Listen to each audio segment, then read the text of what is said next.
Agora que a ideia já está bem consolidada, eu vou escrever para vocês aí o pseudocódigo do Selection Sort para a gente deixar a coisa mais clara, né? Então,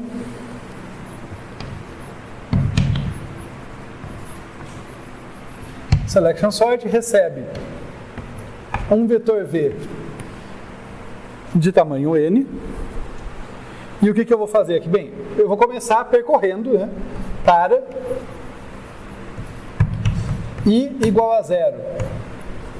I menor do que N menos 1. Né? Note que normalmente é menor do que N, mas aqui eu vou colocar N menos 1, porque na última iteração não tem quem eu escolher. Né? Sobra só um elemento, pode deixar ele lá mesmo. Então, I menor do que N menos 1, I mais mais. Então eu vou percorrer aqui o meu algoritmo. E o que eu vou fazer? Eu quero pegar o mínimo do sufixo em cada iteração.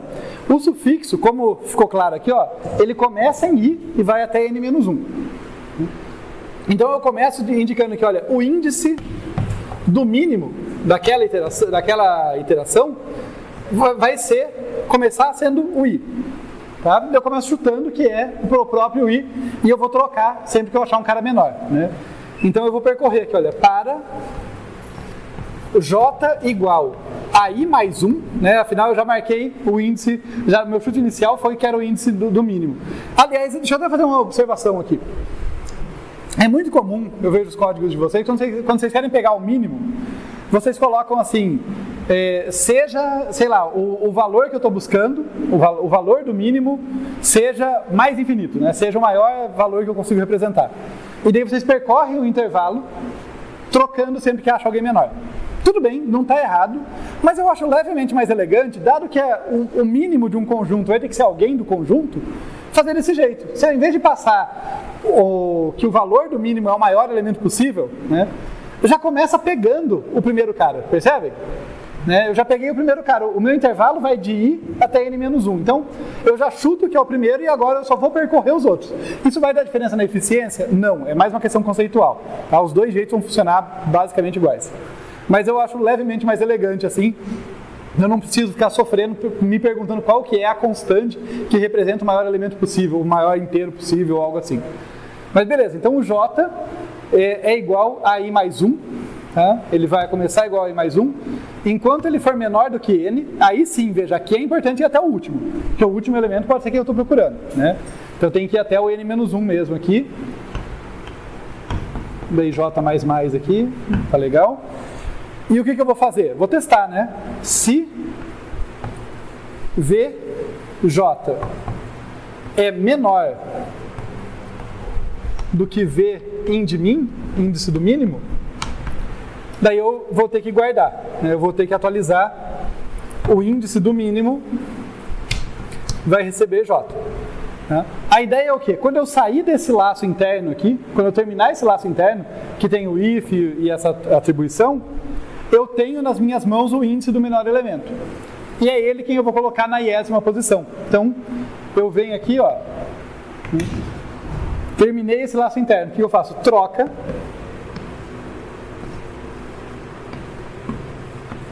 VI com V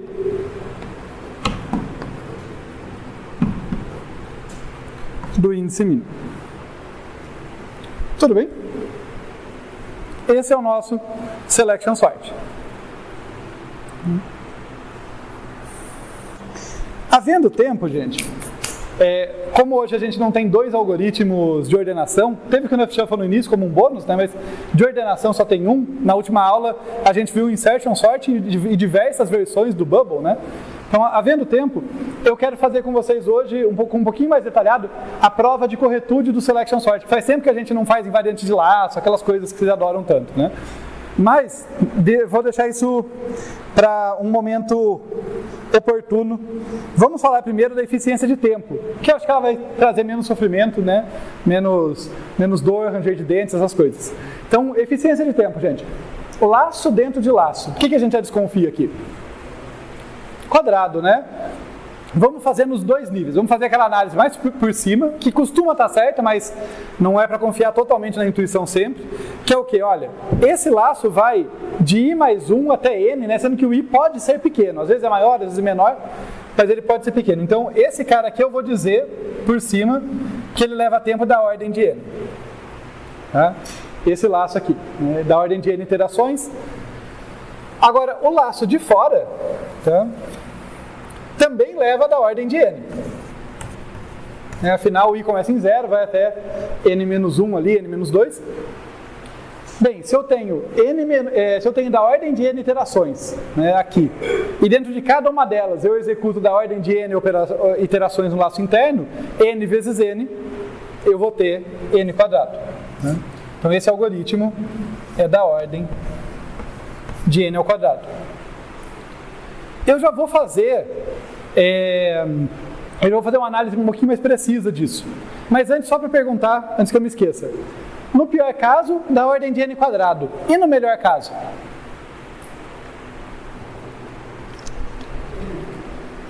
Perdão? Não é. Da ordem de n ao quadrado também. É interessante, por isso que é legal a gente desenvolver a intuição, mas tomar o cuidado, porque a intuição às vezes nos trai, né?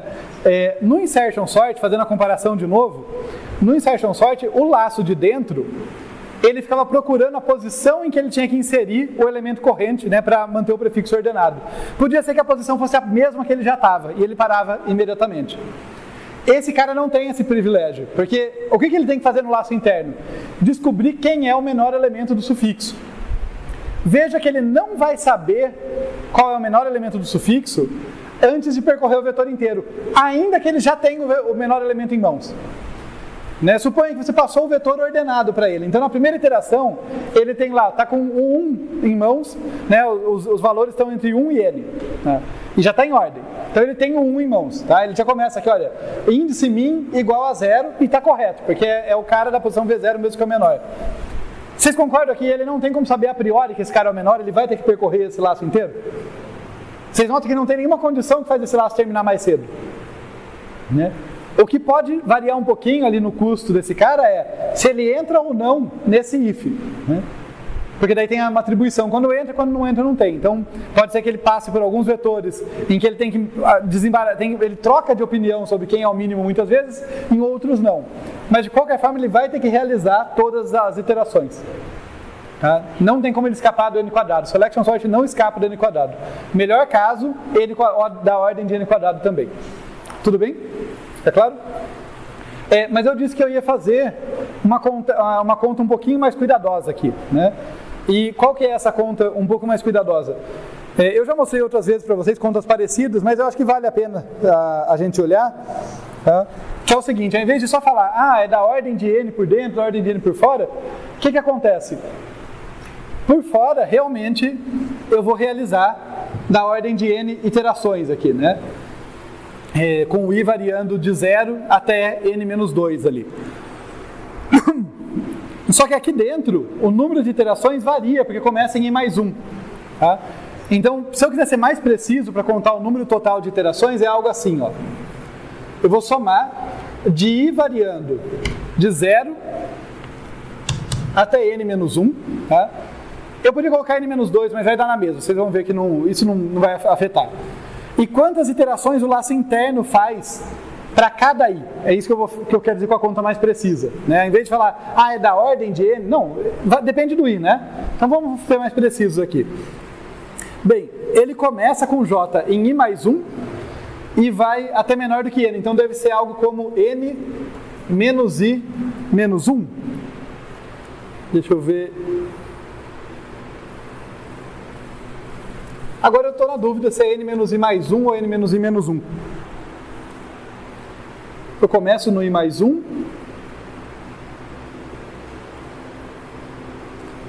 Fiquei na dúvida, gente. Deixa eu só testar a condição de contorno aqui. Se o i fosse igual a 0... Se o i for igual a 0, ele vai do 1 até n-1, ele vai n-1 iterações. Então, acho que é n menos i menos 1 aqui. Acho que é isso. Tá? Me corrijam se eu estiver errado, mas eu acho que é isso, né? Tipo, fixado um i, esse é o número de iterações que o laço interno faz. E se ele começa em i mais 1 e vai até menor do que n menos i menos 1 ali, tá? Tá legal. Então, sendo esse valor, como que eu destrincho isso aqui? Bem, a primeira vez quando i é igual a zero, como eu falei, vamos expandir que fica mais fácil de enxergar, né? Fica n menos 1.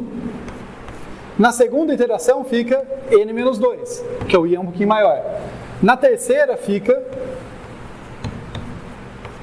n menos 3, e assim por diante. Até que nas últimas ali, eu chego até n menos 1, né? Quando eu tiver n menos 1 aqui, fica n menos n vai cortar, menos 1 vai dar 1, mais 1 vai dar 0. Então na penúltima iteração dá 1, na última vai dar 0. Tudo bem? Então é só expandir esse somatório aqui, né? Em que eu estou somando o número de iterações do laço interno para cada i possível. Só fazer a conta um pouquinho mais detalhada. E isso aqui é a soma dos termos de uma PA. Isso aqui que eu falo, deixa eu usar com outra cor ali. Eu tive que pular de linha, tá? Só para não ficar, para ficar claro para vocês. Então, deixei isso no canto. Eu fiz essa continuidade aqui, tá? E daí a gente tem aqui, se eu contar até o zero, eu tenho n termos, né? Porque eu vou do 0 até o n menos 1, então eu vou ter aqui no resultado n termos. Só que cada termo, a soma deles dá n menos 1, né? Que é n menos 1 mais 0, n menos 2 mais 1 e assim por diante. Então, para cada um dá n menos 1. Como eu estou somando aos pares e divido por 2, a gente já conhece essa expressão, né? N vezes n menos 1 sobre 2, que é da ordem de n ao quadrado, tá? Então, de fato, dá da ordem de n ao quadrado, mas esse é o jeito mais detalhado para a gente ver a continha, né? Surge uma razão 2 aqui, né? Mas não sai do n quadrado. Não é novidade para vocês, a gente já fez essa conta para outros algoritmos, mas é legal fazer de vez em quando para relembrar. Então, análise de eficiência é isso. Alguma dúvida sobre análise de eficiência, gente? I vai até 0 até 2. Sim, mas foi o que eu falei, não faz diferença, porque nós que quando i é igual a n menos 1, olha o termo que apareceu aqui.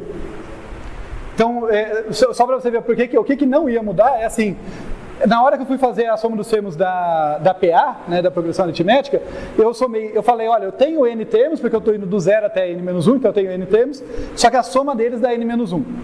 Né? Note que se eu sumir com esse zero aqui, eu chego no mesmo resultado, só que o argumento é diferente. Eu falo, olha, eu tenho n menos 1 termos, que eu vou do 1 até n menos 1, mas a soma deles dá n.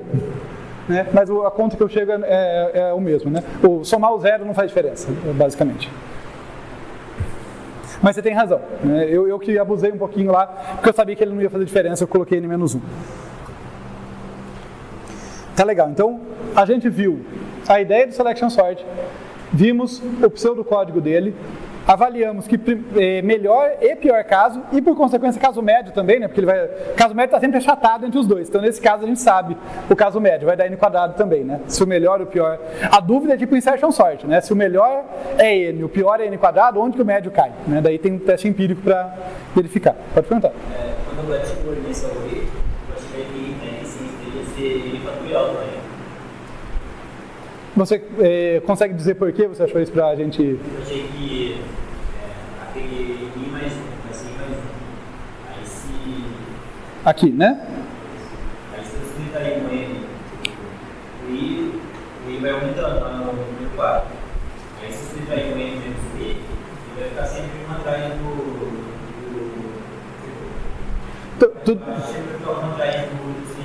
Tudo bem, isso é verdade, mas note que quando a gente está falando da eficiência, eu estou agregando, eu estou somando todas as operações que ele faz. Então o jeito que a gente olha é assim, ó, deixa eu tentar dar os highlights em algumas coisas desse algoritmo para vocês. Ó. Essa linha é especial, então olhem com atenção. Ela é especial por quê? Porque ela está indicando um laço. Né? Essa linha é especial porque também está indicando um laço. Isso aqui dentro leva tempo O de 1, tudo bem? Porque não varia conforme a entrada, né? Essas operações, ó, comparar esses dois caras não varia conforme a entrada, é só uma comparação, isso aqui é uma atribuição, tudo bem? Tá, o motivo porque não dá nada perto de n fatorial e tal, é porque o que eu estou fazendo aqui, na hora que eu falo de analisar a eficiência, eu não estou contando os índices e tal, eu estou somando número de operações. Eu estou simplificando essa parte de dentro por 1, dizendo assim, olha, já que é constante, vamos contar como se isso aqui fosse uma grande operação, só para simplificar. E daí, fixado um i, quantas operações dessa grande operação que eu escondi aqui no meio, que eu faço? Bem, se eu começo em i mais 1 e vou até n menos 1, o número de operações é a diferença desses dois caras, certo? Que é o que apareceu aqui, né? N menos i menos 1 aqui. Né? Fixado um i, o número de operações dessa aqui que eu vou fazer é n menos i menos 1. Fixado um i, isso. Tudo bem? Só que o i está variando. Então, se eu quero saber o agregado de todas as operações, eu tenho as operações que eu faço quando i é igual a 0. São essas aqui. Quando i é igual a 0, coloca na fórmula ali, é esse número de operações. Concorda? Não é só porque está na fórmula, tá, gente? Ó, se o i for 0, esse cara começa em 1 e vai até n menos 1. Número de operações dessa aqui dentro, quantas vezes ele vai executar? N menos 1 vezes. Tudo bem? Se ele começou no 1 e foi até menor do que n, né? Até n menos 1, ele executou n menos 1 vezes essa operação zona em laranja aqui. Tudo bem? Então, na primeira iteração, ele fez n menos 1 operações. Fatorial sugere produto. Eu não estou multiplicando o que ele faz na primeira iteração com o que ele faz na segunda. Eu estou somando o número de iterações. Então, na segunda iteração, quando o i é 1, eu venho aqui, o i é maior. Então, eu vou fazer um pouquinho menos. Vou fazer n menos 2. Então, eu somo n menos 2. Na terceira iteração, eu somo n menos 3. Eu estou somando operações. Daí eu vou somando as operações todas, na última, ou na penúltima iteração, ou na última eu faço uma, na última 0. Né? Daí depende se eu usei n menos 1 ou n menos 2 lá em cima. Mas, então, e isso também faz sentido, não é dado pela fórmula, não é uma regra, tá? Aquilo lá é para representar isso aqui, porque quando o i é muito grande, né, pensa, se o i é grandão, ele já começa muito perto do n, por isso que eu vou fazendo poucas operações. Tudo bem? Então eu estou somando, eu estou agregando quantas operações eu faço em cada iteração. No final, o que eu tenho é uma PA, é uma progressão aritmética. Né? Normalmente a gente enxerga ela nesse sentido, né? Mas tudo bem, ela pode ter razão decrescente. Ela só começou grande e decresceu, mas é uma PA. E eu somo os termos dela para saber quanto dá o total. E o total dá algo próximo de n ao quadrado sobre 2. Tá? Mas então eu estou somando para saber a eficiência. O algoritmo anterior também não dava tempo fatorial, tá? Ele dava tempo linear. Eu só percorria uma vez o vetor. O que surgiu um fatorial lá foi cálculo de probabilidade. Eu estava falando, aquele cálculo que eu fiz aqui, estava nesse canto da lousa, foi assim, olha, no Knuth Shuffle, né? O que eu falei foi, olha, eu sorteio com probabilidade 1 sobre n o primeiro elemento. Sorteio com probabilidade 1 sobre n menos 1 o segundo elemento. Com probabilidade 1 sobre n menos 2 o terceiro elemento. Não é que eu gasto esse tempo para sortear. Essa é a probabilidade do meu sorteio. Então o resultado da minha sequência agregada, no final como um todo, a sequência que eu sorteei, ela foi sorteada com probabilidade 1 sobre n fatorial. O produto foi o produto de probabilidade. Porque probabilidade, quando se eu jogo um dado, daí eu jogo outro dado, daí eu jogo outro dado, a gente faz o produto, né, das probabilidades para eu falar assim, qual a chance de ter tirado 1 no primeiro dado, 5 no segundo dado, 2 no terceiro dado. Bem, se é 1/6 de tirar 1 no primeiro dado, então 1/6. No segundo dado, vezes 1/6. No terceiro, vezes 1/6. Naquele caso não era tudo, não era constante, né, variava, mas por isso que deu o fatorial. Foi probabilidade. Agora, quanto à eficiência, você soma operações para ver o volume total. Essa que é a ideia. Eu estou querendo saber qual que é o volume total de trabalho que o meu algoritmo faz. Tá bom? Então, esse aqui, melhor caso, insertion sort é outra coisa. Esse aqui, selection sort, melhor caso, n², pior caso, n²,